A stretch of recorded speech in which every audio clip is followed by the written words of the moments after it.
Ya, jadi di dalam dunia kedokteran kita seringkali berdiskusi dan juga berkonsultasi dengan para ahli. Kali ini Mas Dok Geng kita akan kedatangan seseorang. Mari kita sambut. Ngapain sih?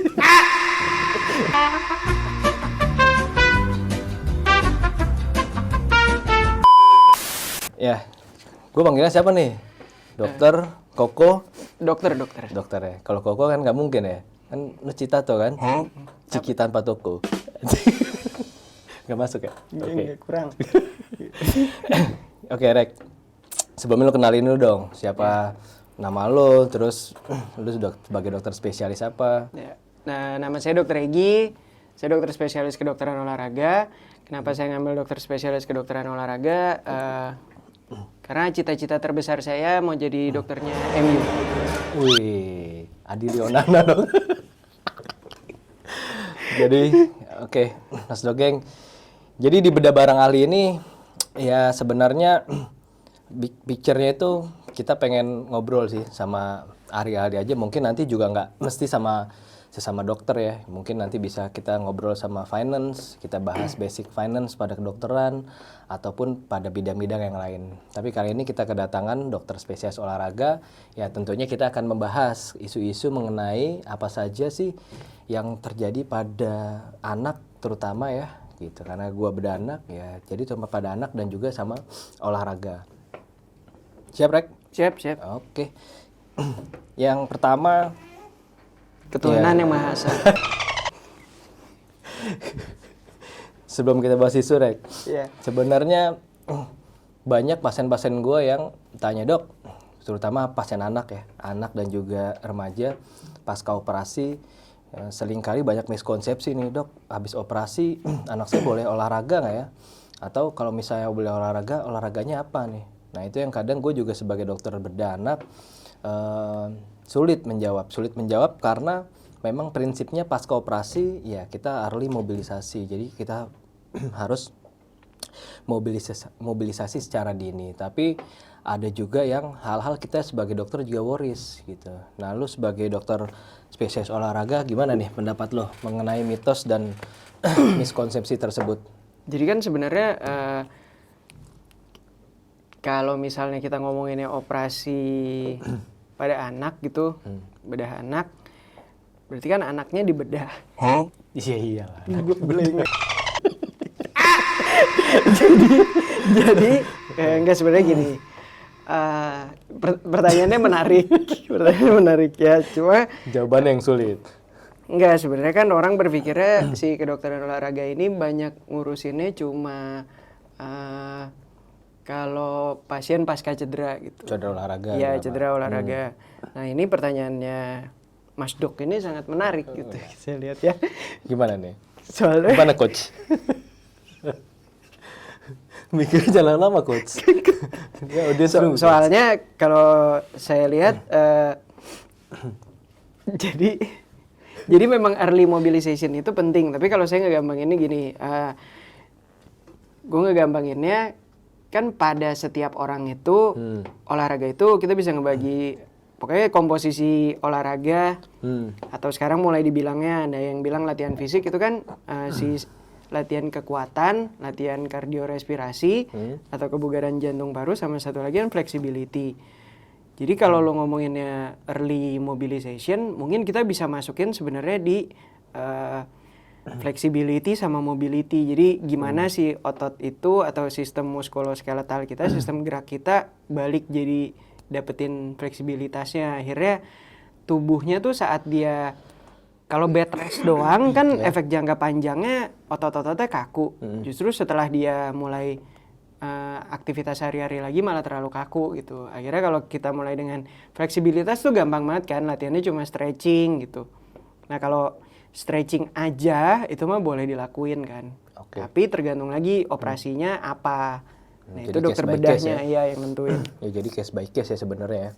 Jadi ya sebenarnya untuk aktivitas fisik setelah operasi itu ya sebenarnya penting ya. Penting dan manfaatnya untuk pemulihan, menjaga tadi lo bilang kekuatan otot, dan juga sebenarnya bisa juga tuh mengurangi resiko komplikasi. Jadi komplikasi pada pasien-pasien pasca bedah. Karena kita ketahui kalau misalnya dia mobilisasi lebih dini, otomatis peredaran darah akan juga semakin lancar sehingga faktor penyembuhan luka juga jadi semakin cepat gitu Wan. Betul. Oke Wan. Rek. Jadi tadi kan lo bilang case by case. Jadi sebenarnya jenis-jenis olahraga apa aja nih yang kira-kira aman nih gua saranin sama pasien-pasien pasca operasi bedah anak khususnya gitu. Misalnya kasusnya kayak apa? Ya misalnya yang tersering di bedah anak ya khususnya anak-anak yang juga remaja ya, mungkin ya pada pasien-pasien pasca operasi usus buntu misalnya, atau pada pasien-pasien yang mengalami hernia. Nah, karena kita ketahui kan pasien hernia ini kan salah satu faktor risikonya karena dia aktivitas atau karena dia mengangkat yang berat. Nah, kalau dari kedokteran olahraga gimana? Jadi kalau dari literatur yang ada, emang setelah operasi yang di sekitar perut ya, kita harus memperhatikan itu. Jadi kita harus memperhatikan, menjaga supaya lukanya itu tetap mengalami pemulihan terbaik. Jadi lukanya mengalami pemulihan terbaik, otomatis di daerah sekitar luka jahitan harus kita jaga juga. Jadi jangan terlalu banyak gerak di daerah itu. Tapi di 2 minggu pertama dari literatur yang gue baca, itu yang didapat sebenarnya diharapkan ya cuma aktivitas sehari-hari aja. Jadi sebatas kayak jalan, terus dia stretching itu boleh. Tapi aktivitas-aktivitas yang memaksa si pasien meningkatkan tekanan intraabdomennya, kayak misalnya kalau anak-anak yang mungkin udah terbiasa latihan kekuatan, kita kalau di gue sering nyebutnya atlet remaja gitu, mungkin olahraga-olahraga yang meningkatkan tekanan intraabdomen kayak misalnya angkat berat itu dihindari dulu, karena kita nggak mau itu terjadi. Karena selain tekanan intraabdomen yang kita harus perhatikan juga tekanan dari rezin. Tekanan rezin. Ya Suhogi nih. Ini mohon maaf nih. Ini Suhogi apa dokter Regi sih? Nyenggol yang pemerintah mulu. Iya. Gak inget apa anak masih kecil di rumah. Oke.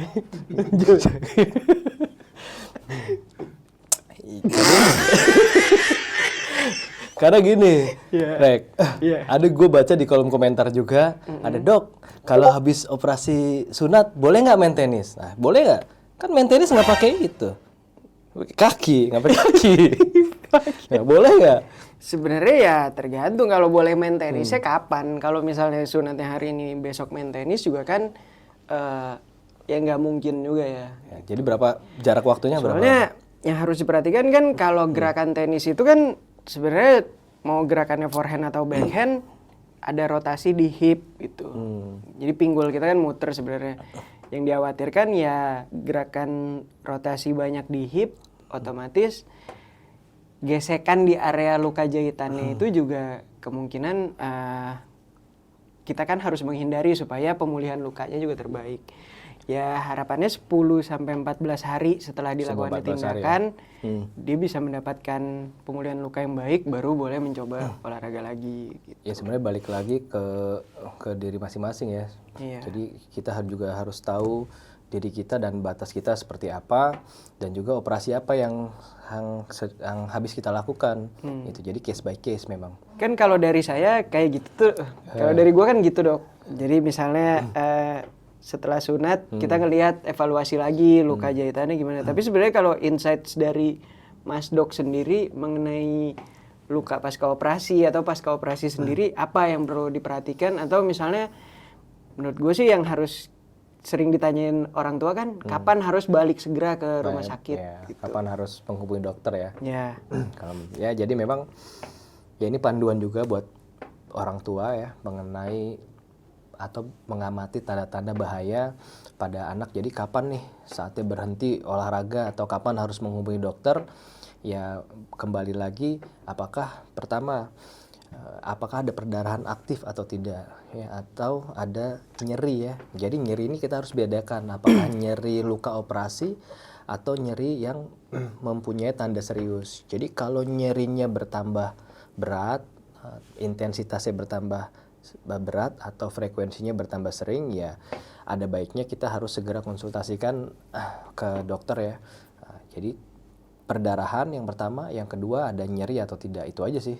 Ya, karena yang paling awal pada komplikasi atau early komplikasi itu ya biasanya dia perdarahan atau infeksi. Jadi bisa juga diperhatikan ada tanda infeksi nggak, seperti demam dan juga nyeri tadi, itu aja. Oke.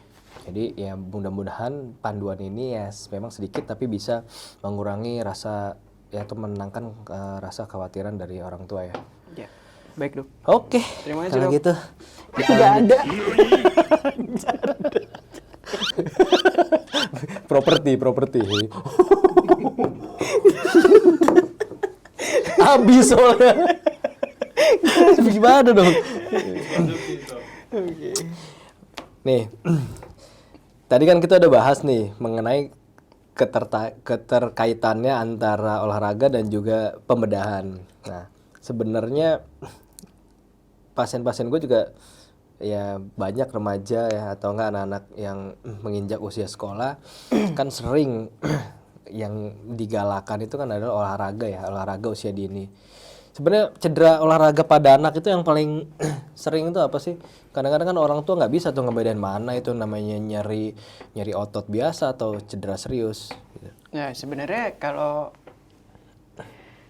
tuh kalau kita ngomongin cedera pada anak gitu, karena pertumbuhan tulang lebih cepat dari struktur muskuloskeletal lain, jadi kayak otot, ligamen, tendon itu, jadi biasanya anak-anak itu sering ngalamin tendinitis gitu. Tendinitis tuh biasanya kalau anak-anak yang suka main basket, bola gitu, pokoknya olahraga yang banyak menggunakan lari sama lompat, dia sering ngerasain nyeri di bawah di bawah tempurung lututnya, di bawah patelanya gitu. Nah itu dia sering sakit. Atau bisa juga misalnya dia ngalamin nyeri di daerah tendonnya di area Achilles, jadi di bawahnya betis gitu. Itu sering dialami sama anak-anak. Tapi kalau dari pengalaman gue sendiri, gue sekarang udah sering ngadepin anak-anak remaja atau yang di bawah, yang usianya masih 12 tahun gitu, udah mengalami cedera yang menurut gue cedera yang lumayan berat. Serius? Gitu. Cedera berat lah, kayak ACL, meniskus gitu. Jadi tanda-tandanya apa tuh? Cedera yang lu bilang serius, yang kapan ya anak gua harus gua bawa ke dokter? Sebenarnya tuh kalau kita ngomongin kapan harus dibawa ke dokter, kalau ada keluhan nyeri dan mengganggu di aktivitas sehari-hari, mengganggu di latihan, itu sebenarnya lebih baik dikontrol aja ke dokter. Jadi untuk kita tahu pasti sebenarnya keluhannya apa. Tapi sebelum kita ngomongin nyeri dan ngomongin kapan harus ke dokter, ini dari sebenarnya gue sedikit apa ya, mungkin nggak tahu edukasi nggak, iya sharing. Tapi kita sama-sama suka olahraga gitu. Gue sama-sama suka olahraga. Gue nanya, pemain bola favorit lu siapa? Onana. Enggak serius. Serius deh, siapa? Siapa? Gua Paul Scholes, Rek. Paul Scholes. Paul Scholes. Terus kenapa? Lu tahu nggak Paul Scholes itu SMP atau SMA juara apa? Ini gue lagi serius. Gak tahu lah. Gue Paul Scholes SMP di mana ya gue nggak tahu. Iya, gue juga nggak tahu gue. Iya, terus kalau gue pemain bola favorit ya poin lu apa jadi? Roy Keane gue. Gue juga nggak tahu nih dia SMP sama SMA dia juara apa gitu. Mungkin kalau kita naikin ke basket gitu, pemain favorit gue sepanjang masa Kobe Bryant misalnya. Gue juga nggak tahu Kobe Bryant SMP juara apa, nggak tahu. Bryantnya Brian Reggie. SMA dia juara, gue lupa. Pokoknya yang gue tahu dia dari SMA langsung NBA. Tapi kalau gue nanya ke lu nggak terlalu tahu basket ya? Nggak. Tapi gue nanya, Kobe pernah juara NBA, lu tahu dong? Tahu. Lu kapan Paul Scholes juara champion sama Liga Inggris, tahu dong? Tahu. Ya. Poinnya tuh sebenarnya kadang gue ngelihatnya di era sekarang itu kita lebih pengen anak-anaknya tuh berprestasi di SMP sama SMA. Jadi di SMP sama SMA dia banyak latihan, banyak tanding, yang akhirnya sebenarnya untuk tubuh yang sedang bertumbuh itu malah jadi stresor baru gitu, yang bisa menjadi resiko dia cedera gitu. Loh, jadi justru olahraga pada usia dini yang Dini, berlebihan. yang berlebihan itu nggak bagus. Ya iya, bisa menjadi resiko cedera. Oh, ini ilmu tertentu baru kan. nih. Iya, karena kalau gue ngelihat sebenarnya sekarang kan ya jadi umum. Maksudnya gue nggak tahu ya. Mungkin kita jadi menormalisasikan olahraga keras buat anak-anak tuh kayak kerja keras dari dia SMP, dari dia SD bahkan kadang sampai SMA itu normal untuk sampai di level profesional gitu. Ini gue pernah lihat videonya, gue lupa di TikTok apa di mana gitu. Ada anak-anak main push bike. Push bike. Tahu kan lu push bike Iya. yang sepeda balance bike ya. Push gitu kan. Bukan. Dia mau ikut lomba Ya, push gua tahu. bike ya. Yang di-push banget sama Iya, sama bapaknya kan? bapaknya didorong. Yang Terus di-push nanti supaya ada bisa push bike. nanti ada video perbandingannya di Cina kalau nggak salah, di Tiongkok gitu. Ada anak latihan pingpong sampai nangis gitu. Iya. Sekarang buat gue kalau di Tiongkok gitu kita ngelihat misalnya basket, pingpong, dia olahraga latihan keras gitu. Tapi itu olahraganya dilombain di Olimpiade gitu. Basket ada, pingpong ada. Push bike kan nggak ada di Olimpiade. Terus kalau lu kecil nih, maksudnya itu kan anaknya masih TK karena push bike biasanya kompetisinya TK. Ya di push segitunya gitu. Ntar goals akhirnya mau juara di apa? Gue nggak tahu ya, mungkin ada kali kompetisi Piala Dunia push bike. Iya. Itu yang lawan Brazil Kan misalnya. kita nggak tahu, Rek. Misalnya nanti ada Olimpiade push bike ini aja pedal aja mau ada Olimpiadenya. Iya, tapi kalau Olimpiade, gue sih nggak kebayang tuh maksudnya orang dewasa ikut Olimpiade push bike gitu umur 20 masih push bike gitu. Oh iya juga Kebayang sih. kan? Iya kan? Bener juga. Padahal kan ada sepeda biasa kenapa? Push bike mendingan Tapi poinnya lari itu tuh. yang gue pengen tanya tuh berarti ya yang gue tahu kan kita punya sel memori, Rek. Sel memori itu kalau kita latih ya kita akan terbiasa. Intinya sih gitu. Terus kita juga kenal yang namanya ya sebenarnya tulang itu kuat karena ya dia dilatih. Karena apa? Karena ada ya patahan-patahan kecil. Jadi karena dia ada patahan-patahan kecil, ya dia jadi kuat gitu. Sama kayak kita otot. Otot tuh sebenarnya juga kita latih kenapa? Karena dia ada robekan-robekan yang kecil, karena kita angkat beban. Terus terjadi vibrasi peradangan, ya otot kita jadi kuat. Begitu juga otak. Tapi ternyata ya olahraga terlalu over juga mungkin nggak baik buat kesehatan anak. Sengaja bingung. Biar dia bingung. Dia mulai bingung. Mukanya mulai bingung. Gue tahu nih pasti dia juga nggak ngerti nih si Iwan. Dia gue tahu. Gue tahu arah lu kemana. Habis. Udah seret-seret ngomong nggak ditanggepin. Gue tahu arah lu kemana. Enggak jadi. Ini kontroversi Iya, nih, Rek. iya. Enggak jadi gini. Kelihatan lu nih. Nanti masuk close the door ya. Enggak, kan sebenarnya emang secara tumbuh kembang anak si pertumbuhan tulang itu selalu lebih cepat kan. Sementara tendon tadi yang gue bilang tendon, ligamen, otot itu nggak bisa sama gitu pertumbuhannya. Jadi misalnya tulang nambah panjang, tapi tendon panjangnya tuh nggak sama gitu, numbuhnya nggak bareng. Jadi misalnya ada grafiknya tulang duluan, tendon sama yang lain kan belakangan. Akhirnya karena tendon pertumbuhannya lebih lambat dari tulang, sementara kalau kita lompat kan otomatis lutut lu bakal nekuk lurus. Akhirnya tuh si tendonnya otomatis akan ada traksi terus kan, tarikan terus, gesekan terus sama tulang area betis gitu. Jadi itu yang bikin kemungkinan terjadinya peradangan gitu. Jadi bukannya olahraga nggak baik, tapi yang diperhatiin adalah beban olahraganya gimana. Jadi kuncinya adalah anak-anak itu berolahraga dengan program kali ya.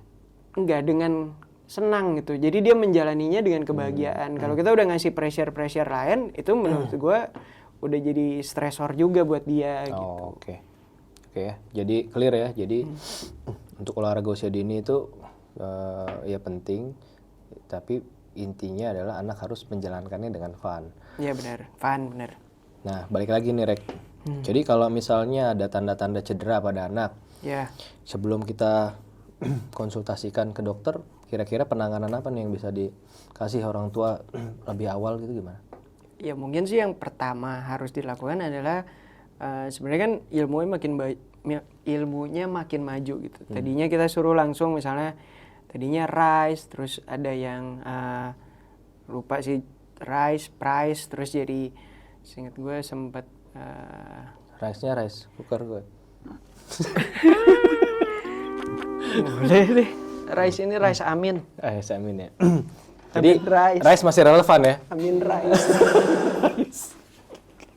Rice-nya. Ya, pokoknya pertama lindungi aja daerah cederanya. Lindungi itu maksudnya jangan digunakan gitu. Misalnya cederanya ankle ya yang gampang. Jadi ankle-nya itu jangan digunakan dulu, diproteksi gitu. Diproteksi bisa anaknya jangan napak dulu sebelum kita melakukan evaluasi selanjutnya di dokter gitu.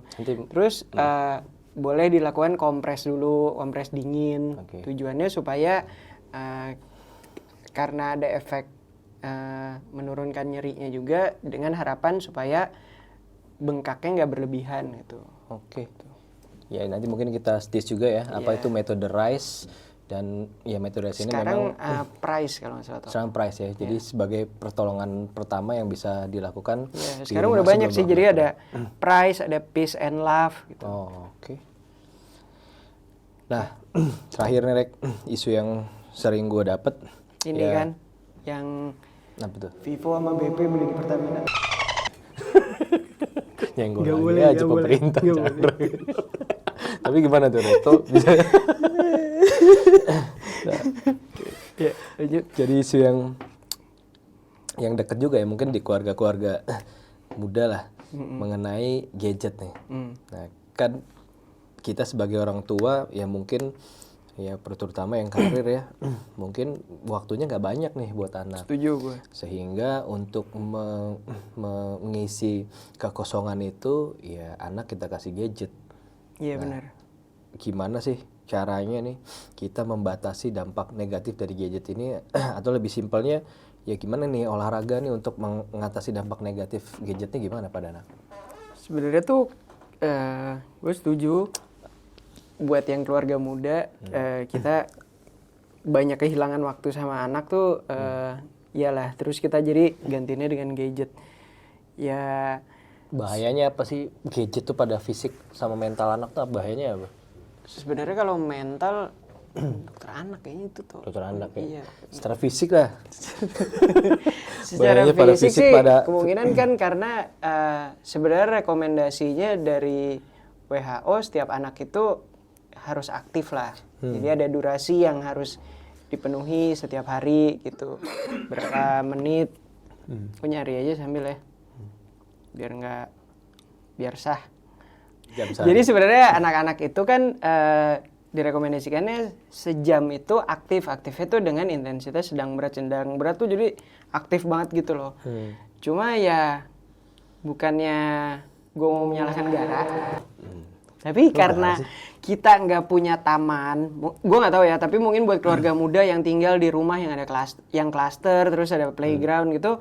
Anaknya punya kesempatan tuh buat bermain banyak di taman gitu. Tapi kalau yang kita di rumah doang, ya anaknya kan otomatis akan ditemani dengan gadget gitu. Nah, mungkin untuk meningkatkan aktivitas fisiknya, kalau gue bisa misalnya di gadget, sekarang di YouTube gitu udah banyak video-video tuh yang gue lupa nge-search-nya apa, tapi itu tuh misalnya kayak petualangan gitu, dia jogging gitu loh di tempat. Ntar dia kayak Subway Surfer, tapi dia ngikutin YouTube. Jadi ntar karakternya ke kanan, ke kiri, itu juga udah meningkatkan aktivitas fisik kan sebenarnya gitu. Selain itu, tapi yang penting tuh orang tuanya juga harus menunjukkan bahwa orang tuanya tuh juga aktif gitu. Karena sebenarnya kan anak cuma meniru apa kebiasaan orang tua.